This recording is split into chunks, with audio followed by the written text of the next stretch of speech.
مجھے تو سن کر حیرت ہو رہی ہے کہ اس جاہل گنوار چاچی نے تمہیں یہ بے تکا سا قصہ سنایا اور تم جھٹ مجھے سنانے بیٹھ گئی۔ پوجا بی بی، یہ 21ویں صدی ہے، یہاں پر پیسہ ہی سب سے بڑا جن ہے۔ تم بھی اپنا دل کاموں میں لگاؤ اور دوبارہ تمہارے منہ سے یہ اوٹ پٹانگ باتیں نہ سنوں۔ اور ہاں، یہ لکشمی چاچی جو بھی ہے، اس سے دور ہی رہو تو اچھا ہے۔ اسے تو مفت کی بے وقوف مل گئی باتوں میں پھنسانے کے لیے۔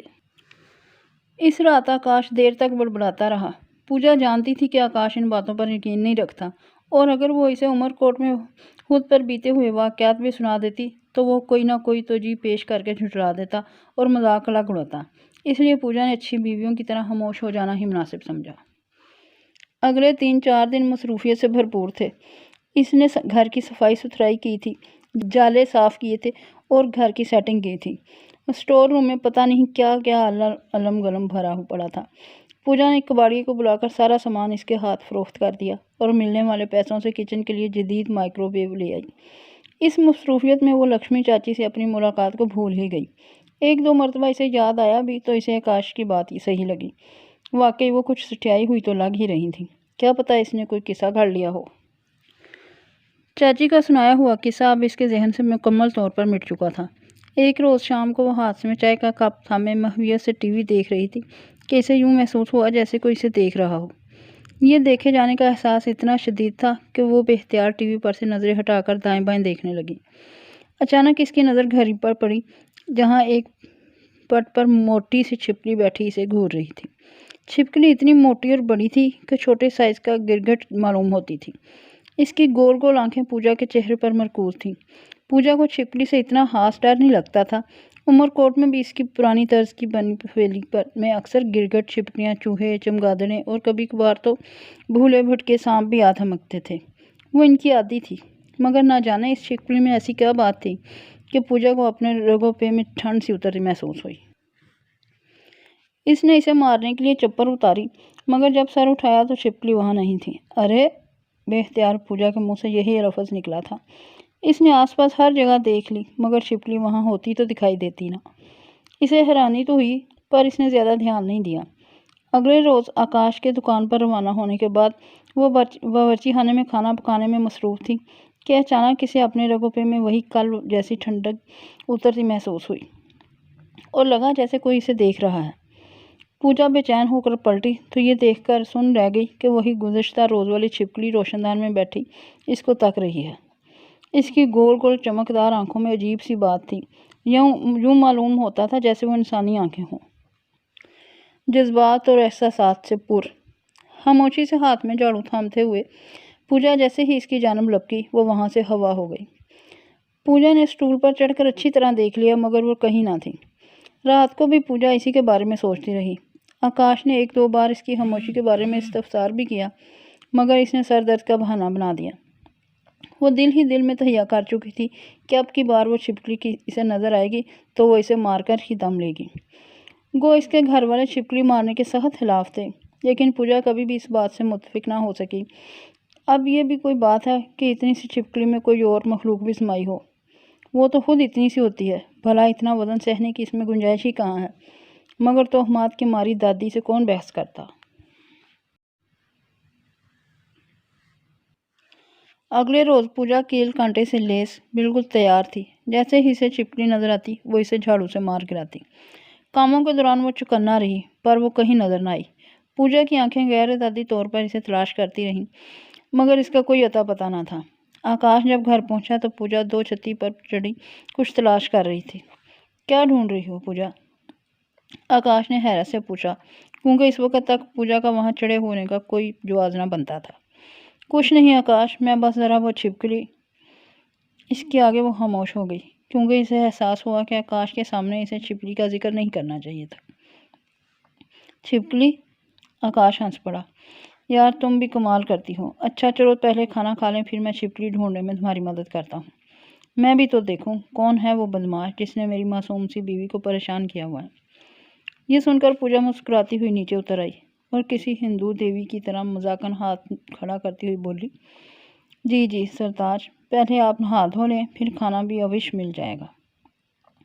اتوار کو آکاش دکان دیر سے کھولتا تھا اور کل اتفاق سے اتوار ہی تھا، اس لیے پہلے دونوں نے کھانا کھایا، پھر مزے سے کیبل پر آنے والی فلم دیکھی۔ جب فلم ختم ہو گئی تو پوجا نے آکاش کو یاد دلایا، وہ آکاش آپ نے چھپکلی بھی تلاش کرنی تھی۔ یہ سن کر آکاش بولا، کیا یہ اتنا اہم کام ہے کہ آدھی رات کو انجام دیا جائے؟ کل صبح دیکھیں گے۔ ٹھیک اسی رات سے پوجا کو کمرے میں بھنبھناہٹ کی آوازیں سنائی دینی شروع ہوئی تھیں۔ اگلے روز ناشتے کے بعد آکاش نے سارا گھر کنگال ڈالا، مگر کوشش کے باوجود وہ چھپکلی کہیں نہ مل سکی۔ پوجا اب ایک انجانا سا خوف محسوس کر رہی تھی، لیکن آکاش کے ناراض ہو جانے کے ڈر سے کہہ نہیں پا رہی تھی۔ دوپہر کا کھانا کھا کر آکاش دکان پر چلا گیا تو وہ سونے کے لیے کمرے میں آ گئی۔ رات بھر اس مسلسل بھنبھناہٹ نے اسے ٹھیک سے سونے نہیں دیا تھا۔ وہ آرام کے خیال سے آنکھیں موند کر لیٹ گئی۔ کچھ دیر گزری، پھر اسے یوں محسوس ہوا جیسے کوئی اس کے سرہانے کھڑا ہے۔ اس نے چونک کر دیکھا تو مختصر سی لنگوٹ میں ملبوس اور جسم پر بھبوت ملے لمبا ترنگا سیاہ فام آدمی اس کے بستر کے سرہانے کھڑا تھا۔ اس کے چہرے سے شدید غصہ ہویدا تھا اور وہ اپنی انگاروں جیسی سرخ آنکھوں سے پوجا کی طرف دیکھ رہا تھا۔ اس نے پوجا کو اپنی طرف دیکھتا پا کر اپنی انگلی کھڑی کی، جیسے تنبیہ کر رہا ہو۔ پوجا اسے دیکھ کر اتنی خوفزدہ ہو گئی تھی کہ بے اختیار چیخ مار کر اٹھ بیٹھی، ساتھ ہی خواب بھی ٹوٹ گیا۔ وہ پسینے میں شرابور تھی اور اس کی سانس بری طرح پھول رہی تھی، جیسے وہ میلوں دور اڑتی ہوئی آئی ہو۔ ایک عجیب سی چراند پوجا کے نتھوں سے ٹکرائی۔ یہ گوشت اور لکڑیاں جلنے جیسی بو تھی۔ پوجا جانتی تھی کہ یہ مانوس بو تو شمشان گھاٹ سے اٹھتی تھی، جب وہاں لاشوں کو نظر آتش کیا جاتا تھا۔ اس کا دل اچھل کر حلق میں آ گیا۔ وہ تیزی سے چپل پہننے کے لیے کھڑی ہوئی تو سامنے اسی چھپکلی کو بیٹھا پایا جو ویسے ہی کینہ توز نظروں سے اسے گھور رہی تھی۔ پوجا کو اچھی طرح یاد تھا کہ ابھی چند لمحے قبل خواب میں اس نے سیاہ فام شخص کو بھی ٹھیک اسی جگہ پر کھڑے دیکھا تھا، اور یہ 100% وہی آنکھیں تھیں جو اس نے خواب میں بھی دیکھی تھیں۔ پوجا کے منہ سے بے اختیار ہنومان چالیسا کے الفاظ برآمد ہونے لگے، جو اس کی دادی نے بچپن میں اسے سکھائے تھے۔ وہ زور زور سے منتر کا جاپ کرتی دیوانہ وار بھاگتی ہوئی گھر کا دروازہ کھول کر باہر نکل گئی اور لکشمی چاچی کا دروازہ دھڑ دھڑانے لگی۔ یہ جھٹپٹے کا وقت تھا، گویا چہل پہل اور رونق کا وقت ہوتا ہے، لیکن اس روز اطراف میں موت کا سا سناٹا طاری تھا، نہ کوئی آدم نہ آدمزاد۔ وہ اور زور زور سے دروازہ بجانے اور چاچی کو چیخ چیخ کر پکارنے لگی۔ اس کا دل مانو کانوں میں دھڑک رہا تھا اور دہشت سے رواں دواں کھڑا تھا۔ اتنے میں ہلکی سی آواز کے ساتھ دروازہ خود بخود کھل گیا۔ اس نے دروازے کو آہستہ سے دھکیلا اور چاچی کو آواز دیتی اندر داخل ہو گئی۔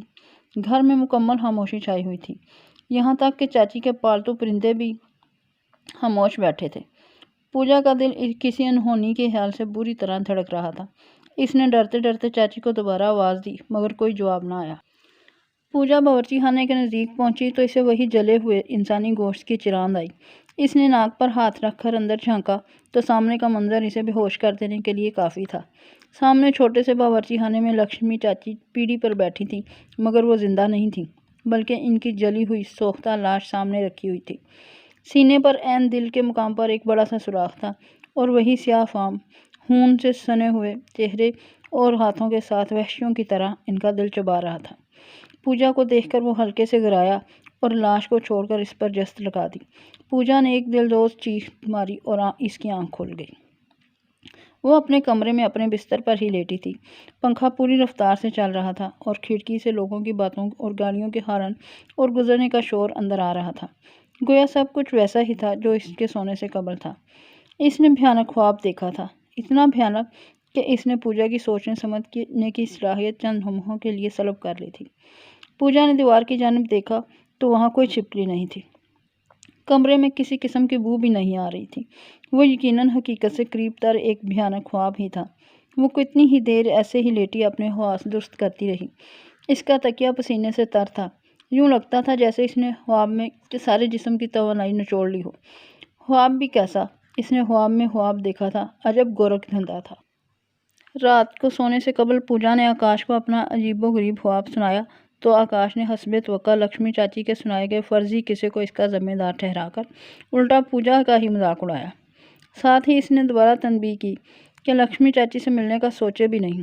آس پاس اور بھی لوگ تھے، ان میں سے ایک دو سے ملاقات کا پوجا نے سوچا بھی، مگر انہوں نے کوئی خاص رسپانس نہ دیا تو پوجا خود ہی پیچھے ہٹ گئی۔ بلکہ پتہ نہیں کیوں پوجا کو یوں لگتا تھا جیسے وہ اس سے خوف زدہ ہوں، یہ اس کا وہم بھی ہو سکتا تھا، لیکن پوجا نے بھی دوبارہ ان سے ملنے کی کوشش نہیں کی۔ لکشمی چاچی ہی اس سے اچھی طرح سے ملی تھیں اور وہ پوجا کو اچھی بھی لگی تھیں، مگر آکاش کی وجہ سے وہ ان سے دوبارہ نہ مل سکی۔ ایک دو بار سبزی خریدتے ملاقات ہو گئی تو کھڑے کھڑے خیر خیریت پوچھ لی تھی، پھر پوجا کا سرد رویہ دیکھ کر وہ بھی خاموش ہو گئی۔ گزشتہ رات بھی پوجا نے جاگتے ہوئے گزاری تھی۔ بھنبھناہٹ کے شور میں ایک چھپی گراہٹ کی آواز اسے بار بار پریشان کر رہی تھی۔ اسے یاد آ رہا تھا کہ چند دنوں پہلے خواب میں اس نے اس سیاہ فام کے منہ سے ایسی ہی گراہٹ سنی تھی، جیسے کوئی درندہ اپنے شکار کو سامنے دیکھ کر گراتا ہے۔ آکاش دکان روانہ ہوا تو وہ اپنا سامان کھولنے لگی۔ ابھی کچھ سامان ایسا بھی تھا جو پوجا نے آکاش کے ناراضگی کے ڈر سے نہیں کھولا تھا۔ اس میں ایک چھوٹا سا صندوق شامل تھا۔ آکاش گناستک تھا، یعنی وہ بھگوان کے وجود پر یقین نہ رکھتا تھا، لیکن اس نے پوجا کو کبھی بھی پوجا پاٹ سے نہ روکا تھا۔ سسرال میں آکاش کے علاوہ اس کے ماں باپ، بہن بھائی اور بھابیاں سب مندر جاتے اور پوجا کرتے، صرف آکاش ہی ایسا تھا جو ان سے اختلاف رکھتا تھا۔ شادی کے بعد جب پوجا کو آکاش کی عادت کا علم ہوا تو اس نے سمجھانے کی بہت کوشش کی، لیکن جب آکاش نے سختی سے اسے اپنے معاملات میں دخل اندازی سے منع کر دیا تو وہ خاموش ہو۔ پوجا نے تہیہ کر لیا تھا کہ وہ ہر قیمت پر اس صندوق میں محفوظ کرشن بھگوان کی مورتی نکال کر اپنے کمرے میں رکھے گی، چاہے آکاش کتنا ہی ناراض کیوں نہ ہو جائے۔ اس نے عقیدت سے صندوق کو جھاڑا اور اٹھا کر کمرے میں لے آئی۔ کمرے میں لا کر اس نے صندوق کو بستر پر رکھ کر کھولا تو حیرت کے مارے اس کی ہلکی سی چیخ نکل گئی۔ صندوق میں بقیہ سامان تو اپنی جگہ پر تھا، لیکن مورتی کہیں نہیں تھی۔ اسے اچھی طرح یاد تھا کہ پیکنگ کرتے ہوئے اس نے خود اپنے ہاتھ سے صندوق میں دیگر چیزوں کے علاوہ جہیز میں ملنے والی کرشنا کی نازک سی مورتی بھی رکھی تھی، جو اب غائب تھی۔ پوجا کا دل چاہا کہ وہ اپنا سر پیٹ لے۔ یقیناً آکاش ہی نے وہ مورتی کہیں چھپا دی تھی۔ اس نے فیصلہ کر لیا کہ آج وہ آکاش سے وہ دو ٹوک بات کرے گی۔ بھلا اب وہ اس کے معاملات میں دخل اندازی کیوں کر رہا تھا، جبکہ پوجا نے اسے سمجھانا بھی چھوڑ دیا تھا۔ وہ دل ہی دل میں غصے سے پیچ و تاب کھاتی معمول کے کام انجام دینے لگی۔ شام سے ذرا پہلے جب پوجا صحن میں لگے پودوں کو پانی دے رہی تھی تو اسے گھر کا دروازہ کھلنے اور بند ہونے کی آواز آئی۔ آکاش آج دکان سے جلدی لوٹ آیا تھا۔ پوجا نے کوئی خاص توجہ نہ دی اور ویسے ہی پیٹھ موڑے اپنے کام میں مصروف رہی۔ کمرے میں سے کھٹر پٹر کی آوازیں آئیں، پھر باتھ روم کا دروازہ بند ہوا۔ پوجا سمجھ گئی کہ آکاش عادت کے مطابق نہانے چلا گیا ہے۔ اس نے کچن میں جا کر چائے بنائی، پھر کپ لے کر کمرے میں لوٹی تو باتھ روم بدستور بند تھا اور اندر سے آکاش کے گنگنانے اور شاور سے پانی گرنے کی آوازیں آ رہی تھیں۔ اس پر اپنی ناراضگی جتانے کی خاطر پوجا نے چائے کا کپ ڈریسنگ ٹیبل پر رکھ دیا اور خود جا کر ٹی وی لاؤنج میں بیٹھ گئی۔ بوریت سے بچنے کے لیے اس نے ٹی وی کھول دیا۔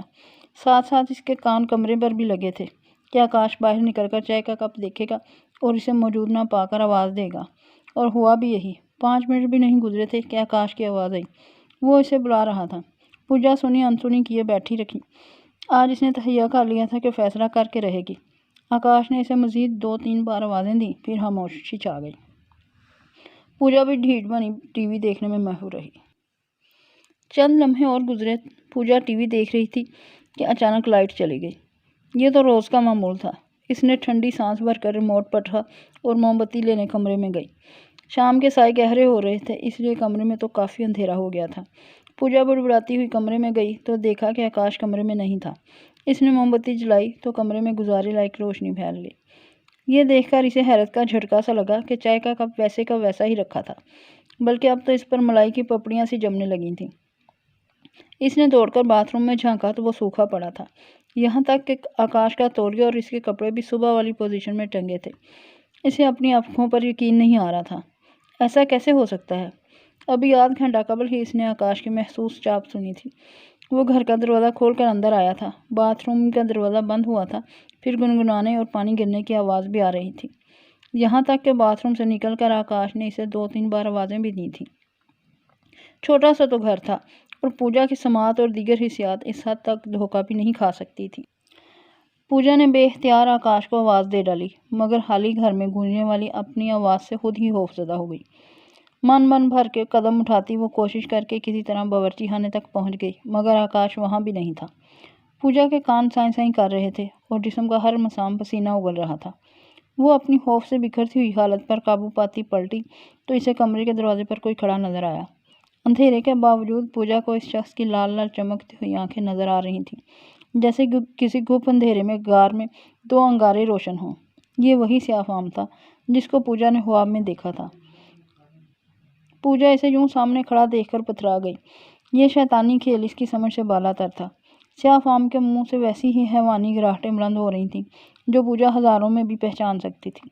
اس سے پہلے کہ وہ سیاہ فام پوجا کو کوئی نقصان پہنچاتا، اچانک لائٹ آ گئی اور روشنی ہوتے ہی وہ سیاہ فام بھی غائب ہو گیا۔ پوجا نے آنکھیں پھاڑ پھاڑ کر کمرے کی جانب دیکھا، وہاں اب کوئی بھی نہ تھا۔ اسے لگا کہ اس کے حواس اس کا ساتھ چھوڑتے جا رہے ہیں اور پھر وہ چکرا کر وہیں گر پڑی۔ جب اسے ہوش آیا تو وہ اپنے بستر پر تھی اور پریشان حال آکاش اس کے سرانے بیٹھا تھا۔ پوجا نے آنکھیں کھولیں تو اس نے سکون کا سانس لیا۔ کیا ہوا تھا پوجا؟ اکیلے گھر میں ڈر گئی تھی کیا؟ میں دکان سے لوٹا تو تمہیں باورچی خانے کے باہر بے ہوش پایا۔ جانے کب سے ایسے ہی پڑی تھی تم؟ دیکھو تمہارے سر پر گھمڑ بھی ابھر آیا ہے۔ پوجا کچھ دیر تک تو ایسے ہی حالی حالی نظروں سے آکاش کی صورت دیکھتی رہی، پھر پھوٹ پھوٹ کر رو پڑی۔ پوجا کے اس طرح رونے سے آکاش کے ہاتھ پاؤں مزید پھول گئے۔ کیا ہوا ہے پوجا؟ مجھے بتاؤ تو صحیح، کیا چیز تمہیں پریشان کر رہی ہے؟ راتوں کو بھی تم بے چین رہتی ہو، کھانا ٹھیک سے نہیں کھاتی ہو۔ آخر تم مجھ سے اتنی اپنی پریشانی کب شیئر کرو گی؟ کیا مسئلہ ہے؟ آکاش کے بے انتہا اصرار پر پوجا نے آکاش کو پورے اسرار چھپکلی سے لے کر مورتیوں کے غیاب اور آج والا واقعہ بھی تفصیل سے سنا دیا، جسے سن کر آکاش کی پیشانی پر بال پڑ گئے۔ پوجا، تم مجھے اچھی طرح جانتی ہو، شادی کے بعد تمہیں میں نے کبھی بھی پوجا پاٹ سے نہیں روکا اور نہ کبھی مندر جانے سے منع کیا ہے۔ ان مورتیوں کے بارے میں مجھے کچھ علم نہیں، نہ میں نے وہ صندوق دیکھا ہے اور نہ ہی میں نے تمہاری مورتیوں کو کہیں چھپایا ہے۔ رہا وہ سیاہ فام والا قصہ تو یہ محض اتفاق ہے کہ وہ خواب والا چہرہ تمہیں آج جاگتے میں بھی نظر آ گیا۔ تم گھر پر اکیلی تھیں، ڈری ہوئی تھیں، پھر اندھیرا بھی ہو گیا تھا، اس لیے تمہارے دماغ نے اسے سامنے لا کر کھڑا کر دیا۔ مگر یہ واقعی پریشان کن بات ہے کہ وہ کون ہے جو ہمارے گھر میں گھس کر یوں دھڑلے سے یہ کارروائیاں کرتا پھر رہا ہے، اور اس کی یہ ہمت کہ آج وہ ہمارے کمرے تک آ گیا۔ میں ابھی لڑکے سے کہہ دیتا ہوں کہ ایک ہفتے تک دکان وہ سنبھالے اور میں خود گھر پر رکوں گا، دیکھوں وہ سیاہ فام ایسا ہی 30 مارحان ہے تو میرے سامنے بھی آئے۔ پوجا جانتی تھی کہ آکاش کبھی اس کی بات کا یقین نہیں کرے گا، لیکن اس کے اطمینان کے لیے یہی کافی تھا کہ وہ ابھی کچھ دنوں تک اس کے ساتھ گھر پر ہی رکے گا۔ پوجا کمزور دل کی ہرگز نہیں تھی، لیکن اس واقعے نے تو اس کے ہوش اڑا کر رکھ دیے تھے۔ اکیلے باتھ روم جاتے ہوئے بھی اس کی جان نکلتی تھی۔ جب تک آکاش دروازے سے باہر نہیں کھڑا ہوتا تھا وہ باتھ روم تک نہیں جاتی تھی۔ کھانا پینا برائے نام ہو کر رہ گیا تھا۔ رات کو سونے سے پہلے آکاش اسے نیند کی گولی دیتا تھا جسے کھا کر وہ سکون سے سو پاتی تھی۔ آکاش اس کی خستہ حالت دیکھ کر کڑتا اور دل ہی دل میں عہد کرتا کہ اس کے ذمہ دار کو کیفر کردار تک پہنچا کر رہے گا۔ وہ اب یہ سوچنے پر بھی مجبور تھا کہ پوجا کو کچھ دنوں کے لیے اس کے گھر والوں کے پاس سکھر بھیج دے تاکہ اس کی حالت سنبھل سکے۔ آج آکاش کو گھر میں رکے چوتھا روز تھا۔ اب تک کوئی بھی ایسی صورتحال سامنے نہیں آئی تھی کہ اس کے کان کھڑے ہوتے۔ معمول کے مطابق دونوں رات کا کھانا کھا کر ٹی وی دیکھ رہے تھے کہ اچانک صحت میں کسی چیز کے گرنے کی زوردار آواز آئی۔ یوں معلوم ہوتا تھا گویا کسی نے بڑی سی دیگ لڑکھائی ہو۔ پوجا نے گھبرا کر دونوں ہاتھوں سے آکاش کا شانہ مضبوطی سے دبوچ لیا اور آنکھیں میچ لیں۔ آکاش اس کی حالت پتلی ہوتے دیکھ کر مسکرایا اور آستگی سے شانہ چھڑاتے ہوئے بولا، ڈرنے کی کوئی بات نہیں ہے پوجا، ضرور کوئی بلی ہوگی، تم بیٹھو میں اسے بھگا کر آتا ہوں۔ لیکن پوجا اس کے ساتھ ہو لی۔ صحن میں کوئی نہ تھا۔ آکاش باورچی خانے تک جھانک آیا مگر سب چیزیں اپنی جگہ پر تھیں۔ پھر پوجا کو تسلی دینے کی خاطر ہنس کر کہنے لگا، ضرور بلی ہی کودی ہوگی، اور پھر بھاگ گئی۔ پوجا مطمئن تو نہیں ہوئی مگر کچھ بولی بھی نہیں۔ وہ دونوں دوبارہ ٹی وی دیکھنے لگے۔ 15 منٹ بھی نہ گزرے تھے کہ وہی آواز دوبارہ آئی۔ اس مرتبہ یہ پہلے سے بھی زوردار تھی۔ آکاش تیزی سے اٹھ کر صحن کی طرف دوڑا، وہاں کوئی نہ تھا۔ اس بار آکاش سرسری طور پر نظر ڈال کر واپس نہیں پلٹا بلکہ اس نے کیاریوں کے پیچھے تک جا کر جائزہ لیا مگر وہاں کوئی نہ تھا۔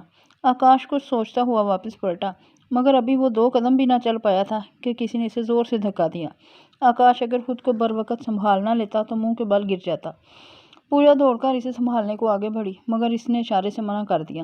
پھر وہ بڑی دیر تک وہیں کھڑا باریکی سے جائزہ لیتا رہا مگر کوئی ہوتا تو دکھائی دیتا۔ اس دوران پوجا آنکھوں میں آنسو لیے چپ چاپ کھڑی رہی۔ اس کا دل کسی انہونی کے خیال سے لرز رہا تھا۔ اس کے کانوں میں رہ رہ کر لکشمی چاچی کی آواز گونج رہی تھی، لوگ بولت ہیں کہ ای مکان کو شراپ دے گیا او پاپی، کوئی ای مکان میں نہ رہ سکے، جو آیا او کا بڑا نقصان ہوا۔ پر وہ یہ بات آکاش کو کیسے سمجھائے؟ وہ تو اس کالے علم والے سے دو ہاتھ کرنے کے چکر میں تھا۔ کچھ دیر بعد جب وہ کمرے میں آئے تو دونوں بالکل خاموش تھے۔ لیمپ بجھا کر جب وہ سونے لیٹے تو پوجا آہستہ سے بولی، آکاش، ہم کل صبح ہوتے ہی مکان خالی کر دیں گے۔ ان کالی طاقتوں والوں سے بھیڑنا عام انسان کے بس کی بات نہیں۔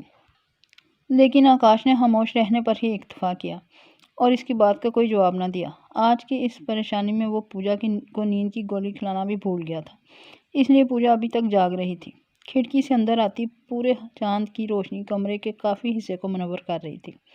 ہر طرف پرسکون سی خاموشی کا راج تھا۔ پنکھے کی ہوا سے کمرے میں لٹکا کیلنڈر بھی ہلکے ہلکے جھول رہا تھا۔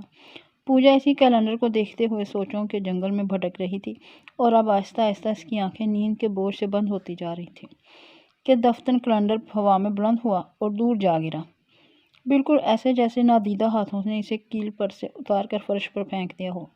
پوجا کی چیخ نکل گئی، لیکن اس سے پہلے کہ آکاش صورتحال کو سمجھتا، ڈریسنگ ٹیبل پر رکھا ہوا گلدان چھناکے کے ساتھ زمین بوس ہو گیا۔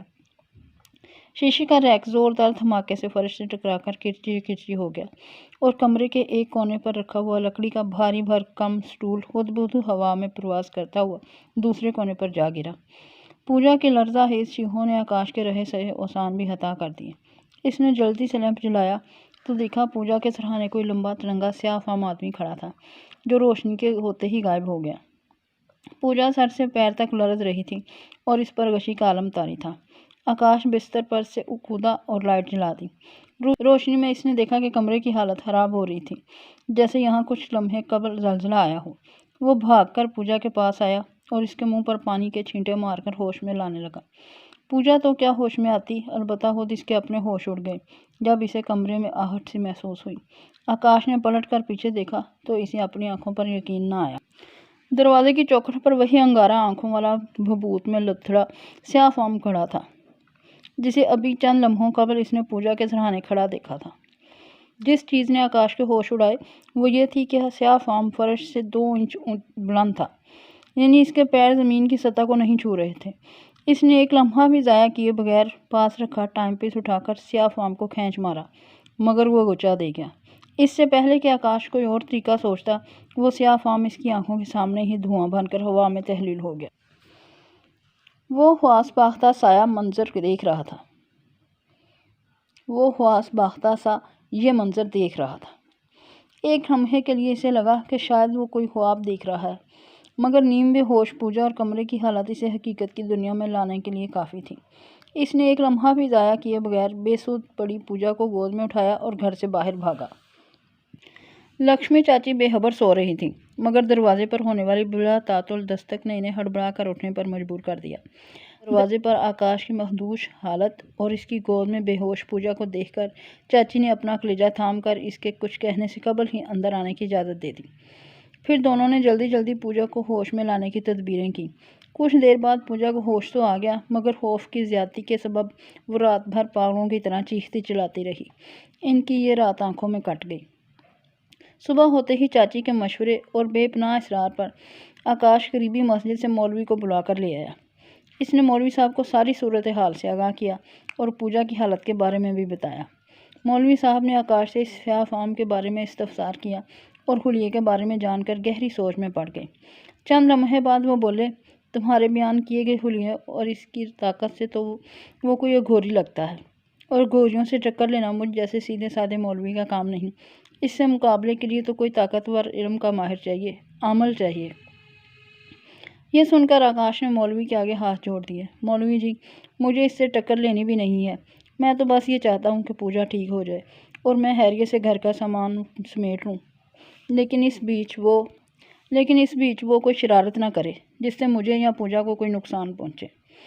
کافی بحث مباحثے کے بعد مولوی صاحب بالآخر اس بات پر راضی ہو گئے کہ وہ آکاش اور اس کے دوستوں کے ہمراہ گھر کے اندر چلیں گے اور جتنی دیر وہ سامان سمیٹیں گے وہ آیتیں پڑھتے رہیں گے تاکہ کالی طاقتوں کو ان پر حاوی ہونے سے روکا جا سکے۔